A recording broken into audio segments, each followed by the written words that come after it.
Have you ever heard of a house so cursed, so drenched in terror, that it refuses to let go of its dark reputation? A house that has inspired books, blockbuster films, countless investigations, and endless debates between skeptics and believers. This is not just another haunted house story. This is the haunted house story, the Amityville Horror House in New York. On the outside, it looks like an ordinary Dutch colonial home. White walls, sloping roof, 2 windows that almost resemble watching eyes. But inside lies a tale of blood, death, whispers in the night, and a family so terrified, they fled after only 28 days. Was it all a hoax? Was it the work of restless spirits? Or was the evil something far older, buried beneath the soil itself?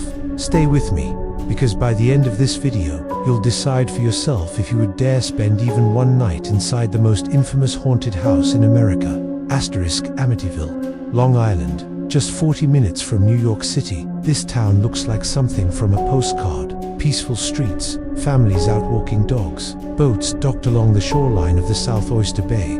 But behind the idyllic setting lurks a history that would forever stain the name Amityville. The year was 1974. The Vietnam War still raged. America was bruised, divided, and restless. But in one suburban home, a nightmare was about to unfold that would capture the attention of the entire nation. The address, 112 Ocean Avenue, a 3-story Dutch colonial house built in 1927, with a boathouse, swimming pool, and spacious lawn. To outsiders, it was the dream family home. But to the DeFeo family, who lived there, it would become their tomb.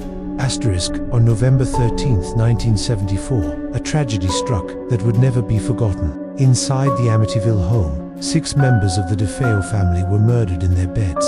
The killer, Ronald Butch DeFeo Jr., the 23-year-old eldest son, armed with a .35 caliber rifle, Butch crept through the house in the middle of the night. His parents, his 2 brothers, his 2 sisters, all shot, execution style, as they slept.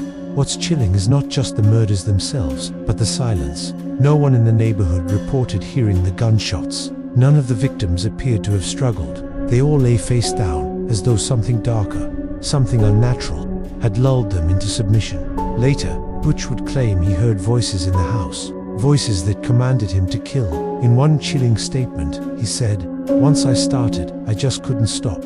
It went so fast." The DeFeo murders rocked Amityville, but this was only the beginning. The real horror would come when another family dared to move in.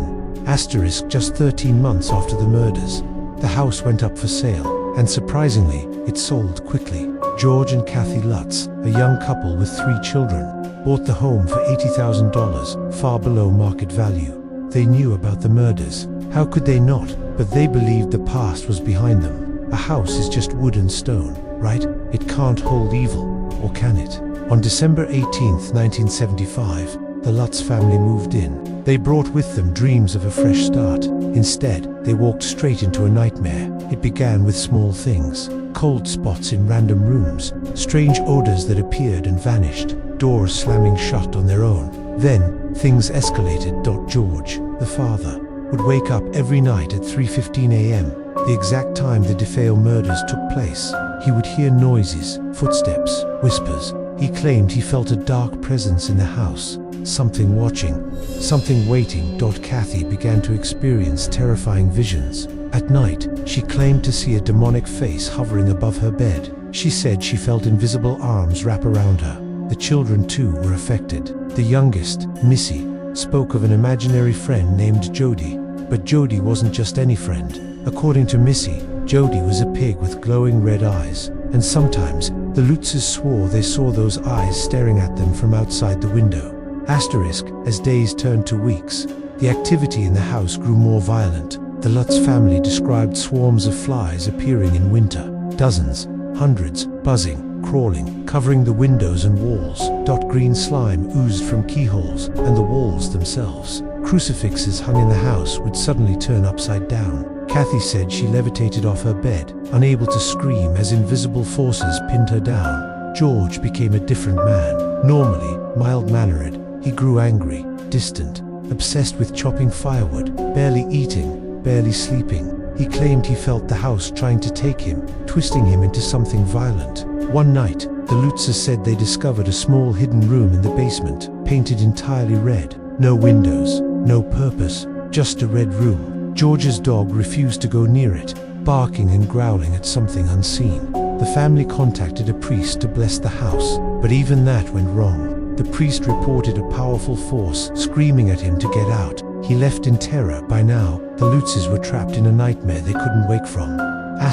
Finally, after just 28 days, the Lutz family had enough. On the night of January 14, 1976, they fled the house, leaving behind clothes, furniture, food in the fridge, everything. They never returned. They never even collected most of their belongings. To this day, the Lutzes' final night in the house remains shrouded in mystery. They rarely spoke of what exactly happened, only that it was too terrifying to relive.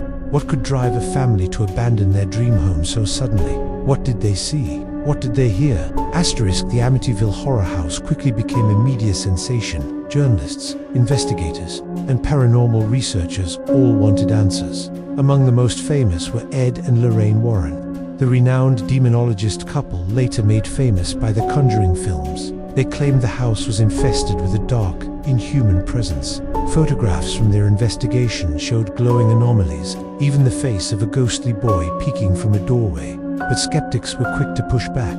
They accused the Lutzes of fabricating the story to profit from book deals and movie rights. They pointed out inconsistencies in their accounts, contradictions in timelines, even evidence that parts of the haunting were exaggerated or invented. So, was it all a hoax? Or were the Lutzes genuinely tormented by forces beyond comprehension? Even today, the debate rages on. Whether true or not, the story of the Amityville Horror exploded into pop culture. In 1977, author Jay Anson published The Amityville Horror, a book that became a bestseller. Just 2 years later, the book was adapted into a hit film, cementing the legend in horror history. Since then, there have been over a dozen movies, countless documentaries, and endless references in paranormal media. The Amityville house itself has become an icon, a symbol of haunted America. Even after renovations, even after its address was changed to discourage tourists, people still flock to see it, to stand in front of those iconic-eyed windows, to feel the weight of history pressing down. So, what do we make of the Amityville Horror? Is it the most elaborate ghost story ever told? A money-making hoax? Or is it truly the home of something unspeakable? Something that drove a man to murder and nearly destroyed another family? The truth may never be fully known. What we do know is this: the Amityville Horror House continues to fascinate, to terrify, and to draw us in. Because deep down, we all wonder, if we were the ones inside 112 Ocean Avenue, would we have made it out? And now, I'll leave you with this question. Would you dare spend a single night inside the Amityville Horror House? If this story gave you chills, make sure to hit that like button. Subscribe for more terrifying tales, and share this video with someone who loves the paranormal. Because this is not the end. This is just one chapter in the endless book of the world's most haunted places.